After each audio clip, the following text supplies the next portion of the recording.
Bom, primeiro aspecto é que o Lefebvre teria ficado muito feliz. Pelo seguinte, lembram que uma das revistas que se chamava Espace et Société, revista quadrada, quase mítica, né? Alguns livros que nos inspiraram, eu era estudante nessa época e tudo. Espace et Société, Espaço e Sociedade, desapareceu em quase todas as universidades que eu conheço e transito. Posso dizer, muitas faculdades do mundo. Eu acho que estão de parabéns, verdadeiramente, e não é para se fazer brilhar sapatos, não. Acho que a sua capacidade, parabéns Isabel também, né, pela tua capacidade de ter esse grupo muito coeso também, na sua diversidade. Primeiro, é que estamos na centralidade sobre uma reflexão sobre espaço e sociedade, espaço e sociedade, que era sempre, e foi a revista, não foi casual, né? Vocês continuam nessa perspectiva, e isto é muito importante porque não vejo acontecer em muitos lugares. Trabalhos por aqui, por lá, não, mas como coletivo pensando, porque tudo se faz eco, isso é. As suas apresentações são maravilhosas. A qualidade, nem falar da última, né, que nos dá um toque assim para o coração bater, mas... Bateu o coração? Então era isso. Era isto, né? Mas depois vou pensar, mas primeiro bater o coração é isto. E essa ponte que vocês fazem através do visual realmente é muito bom, muito expressivo e queria resgatar isto. Além do substantivo que vou tentar trabalhar, comecei lá no computador diretamente, porque me ajuda a clarificar bem. Numa das entrevistas, o Lefebvre, ponto 1, vou fazer 6 pontos. O ponto 1 é quando ele fala o fracasso do urbanismo. Por que fracassou o urbanismo modernista, né? Aquele que fragmentou o funcionalismo? Não é só pela incapacidade em ter espaços multifuncionais. Isto ele fala também, esse reencontro da multifuncionalidade. Mas ele fala outra coisa. Sur la faillite de l'urbanisme. E ele fala, eles ignoram o lúdico, ignoram em outro momento, e peguei de falas que tinha, né? Ignoram o que é habitar, como o jogo, le rire, a risada, né? Le rire, né? O riso, né? Le rire, mas é muito mais conceitual, né? Le rire e o amor. O Lefebvre, hein? Todo marxistão que era, né? Bem, le jeu, le rire, l'amour.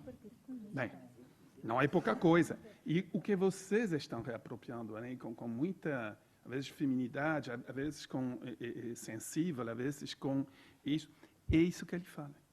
Ele falou que, aliás, os que estavam já se aproximando sobre a questão urbana, né, depois das 3 etapas que ele fala, né, depois da ruralidade, a industrialização e a urbana, né, que são os 3 momentos da periodização grande que ele faz, ele estava a dizer que a filosofia, tipo, bom, ele cita vários, né, a filosofia e a música, por isso fiquei muito feliz de ter ouvido, e a música que estavam muito mais avançados sobre a construção da vida urbana do que o próprio urbanismo. E o que estou ouvindo aqui é também um elemento, quando vemos, por exemplo, a resistência dos angolanos, né, na rua, é também outra imagem. Eu acho que isto se retomou e foi extremamente interessante. Bem, o segundo elemento, para mim, voltando, é sobre a questão da centralidade da questão da terra, que está atravessando. A centralidade da questão da terra e é difícil dizer isto, o contraditório da luta pela moradia, que às vezes é um véu ideológico para a conquista da terra. E isto aqui temos um tema complexo que pode ser mal interpretado até dentro dos movimentos populares. Eu que tive suficientemente como intelectual engajado com o Movimento Nacional de Luta pela Moradia, que faz ocupação de terra, mas que se chama Movimento Nacional de Luta pela Moradia, pela habitação. Uma luta que luta pela casa sem luta pela terra, como eixo central, no meu ver, não vai na direção de uma conquista do direito à moradia. ele vai, e vejo muitos movimentos sociais que estão nessa linha, ele vai sobre algo que chamam assim, que o caráter contraditório da moradia, e por isso quero bem pintar a linha aqui, o caráter contraditório da moradia é que ele é um bem individual de acesso coletivo. Um bem individual de acesso coletivo. E não temos pouco na cidade. Bens individuais de acesso coletivo. Para acessar para os mais excluídos, muito mais fácil estar juntos para acessar um bem que se chama moradia, ou um teto, um barraco, que às vezes nem é moradia. Mas o que eu observei nos projetos, muitos anos trabalhando em projetos, na Lusotopia, entre outros, é que uma vez que essa família acede à casinha, já não tem coletivo. E tem muitos movimentos, aliás, com Jacques Dwellers International, quando fiz esse trabalho sobre posse coletiva, que estão tendo terra coletiva e depois eles mesmos fragmentam para uma visão individual. E isto é uma contradição dentro que temos que trabalhar teoricamente, politicamente, ideologicamente. E esse tema eu vejo que ele pode ser também um eixo de trabalho, de reflexão coletiva dentro do grupo. Por quê? Temos uma contradição moradia-bairro nesse sentido. Porque se a luta ela focaliza para eu ter acesso à minha moradia, vimos autoconstrução individual, mas se é a ideologia do poder, não saímos da ideologia do capitalismo, do modelo hegemônico. Ele tem outro caminho, através do pseudo-coletivo, ou do coletivo, da luta, mas ele chega no mesmo ponto. E ele encontra, felizmente, um casamento sem força, um casamento sem violação de ninguém, que é a titulação individual, como vimos em Maputo. No momento que tem, e que é uma das coisas que critico na parte da ONU, que foi o paradigma central da ONU sobre a questão da habitação, e que é que a propriedade individual plena é o caminho para acessar ao direito à habitação. Falso. É falso. Isso é um paradigma que criticamos, que conseguimos na Assembleia Geral agora bater, e tem um texto diferente agora, e que é, não é o acesso individual, não é o título de propriedade individual. E tanto é assim que, não sei quem dizia, né, que muitos tinham em Maputo ou Angola, Maputo, acho, não? Que muitos daqueles que foram titulados vendem. Mas a ideologia é igual, é a casa individual, aceito o título individual, pensando que vou ter, mas aos poucos desaparece. Então, essa questão do direito à cidade e da questão da habitação é um tema que eu vi que é bastante, acho, central. O outro é, eu acho que isso poderia ser aprofundado em muitos dos casos que vocês estão trabalhando, existe uma negação generalizada, apesar dos intentos de ver aqui, palpitar algumas coisas, tem uma negação, toda a lusotopia, né, para retomar o tema, uma negação, que é um terceiro ponto aqui, uma negação completa do direito à cidade. Pelos governos no poder, tanto tipo Angola, com Estado centralizado, Maputo, com propriedade coletiva da terra, ou o Brasil, um outro modelo, mas tem negação, e temos que dizer, isto é a negação do direito à cidade. A grosso modo. Mas não é uma negação porque são maus ou porque são mal intencionados. Não, porque é, como dizia Lefebvre, no diagnóstico, porque o modelo de acumulação, o Harvey, né, a acumulação com desporro, não? Expoliação. Com Expoliação. Expoliação, né? Com expoliação, é que ela necessita, esse acúmulo do capital, seja internacional, nacional, local, de Estado ou não, ele precisa da terra, porque é o único espaço onde ele pode acumular. Dos poucos. Bancos não funcionam. Então, é uma regra acima de... Ele precisa disto. E aqui gostaria que, achei muito bom a discussão que vocês levam, né, sobre acabar com o slam, acabar com essas palavras, né, estigmatizantes, né, para levar a coprodução, a autoprodução, mas eu não acho suficiente. Acho que, como mencionava, habitar o inabitável, quando você vai em Maputo, durante centenas de anos, provavelmente, ou dezenas de anos, transformaram o inabitável em habitável. Em Luanda, a mesma coisa, né? Passando ruas, fazendo terraços, saindo das águas, canalizando o sistema de drenagem e, portanto, é um modelo de valorização da terra. Muito se debate no Brasil, é uma valorização. Eles deram o que não tinha nada de valor, valor.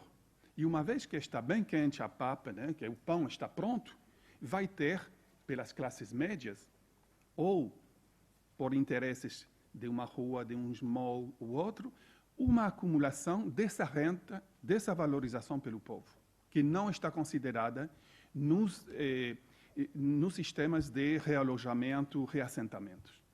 Acho que temos, teoricamente, que trabalhar muito mais sobre essa questão da valorização pelo povo, que transforma o nada, um pântano, numa coisa que tem um valor extremo. Quem tem que acumular isto? Porque teria que ser, simplesmente, um governo aliado de um interesse privado de acumular isto. Esse é um bem comum. E tampouco um indivíduo pode acumular, no meu ver.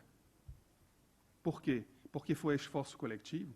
Aí está agora tem uma nova palavra muito forte, né, nos debates, que é o commoning. Commoning, né? A ação de produzir um bem comum. E essa ação de produzir um bem comum, ela não pode ser dividida, porque é um bem comum. E essa luta pelo bem comum hoje, que justifica o uso coletivo, e aí sim é central, uma centralidade teórica dentro da teoria do Lefebvre de hoje, né, se reinterpretamos, esse commoning levou, desde o tempo do Lefebvre, nos 50 últimos anos, milhares de territórios reapropriados, revalorizados. Temos que valorar.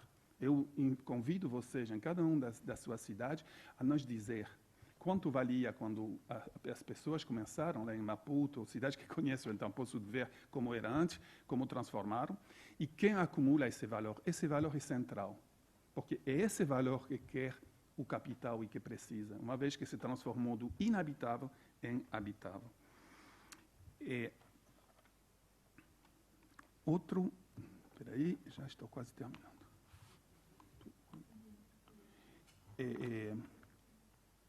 Então, quem obstaculiza, quem nega o direito à cidade?